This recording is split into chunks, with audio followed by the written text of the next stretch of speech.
Monsieur Tiekoura a parlé donc des déclarations de patrimoine. Moi, j'aimerais tout de suite lui poser une question. Est-ce que vous pouvez me dire aujourd'hui si vous avez déjà lu la déclaration de patrimoine du président de la République? Est-ce que vous avez déjà lu la déclaration de patrimoine de l'un des cadres qui composent le gouvernement du RHDP? Est-ce que vous avez déjà lu la déclaration de patrimoine de l'un des ministres?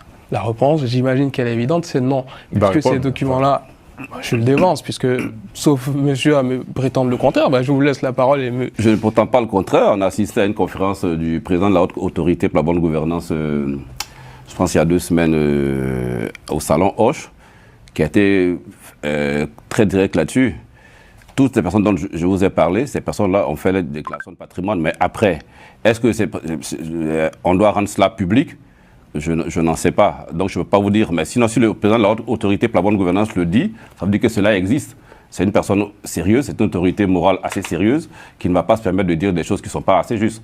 Donc avant de poser des questions, mais vous donner des réponses, prenez soin aussi d'approcher peut-être la Haute Autorité pour la bonne gouvernance pour savoir exactement ce qu'il en est. Et nous sommes sur un plateau, donc il faut éviter souvent de faire des affirmations qui peuvent sont tendancieuses en fait. Je vous rassure, je consulte régulièrement ce site-là et je n'y ai vu aucune déclaration. Vous posez la question de savoir est-ce qu'il faut les publier ou il ne faut pas les publier.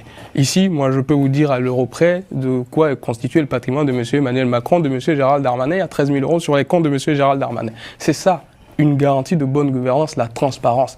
Puisque un ministre qui est débarqué, on doit pouvoir savoir ce qu'il a amassé. Est-ce qu'il a détourné ou pas des fonds? Les citoyens que nous sommes ont un devoir de contrôle des ressources publiques. Et donc cette question de la transparence, elle est fondamentale. Moi, vous me dites que le président dit que ces déclarations sont effectives. À partir du moment où je ne suis pas en mesure de les constater, alors même qu'en tant que citoyen, j'ai un devoir de contrôle, je peux mettre cela en doute, en réserve.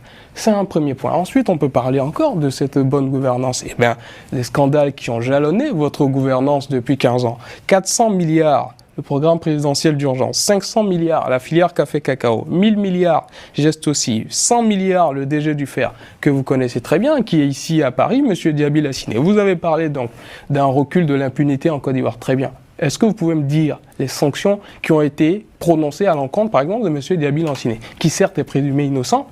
Vous pouvez me dire la procédure pénale dont il a fait l'objet. On ne débarque pas un homme qui se rend coupable de détournement, messieurs. On le condamne. On le fait poursuivre par les juridictions pénales répressives. On ne débarque pas un homme de cette trempe-là. On ne le fait pas passer d'un poste à un autre. C'est ça les garanties de bonne gouvernance sur lesquelles les Ivoiriens vous attendent. L'impunité, elle existe aujourd'hui. Et les gens peuvent se poser cette question-là.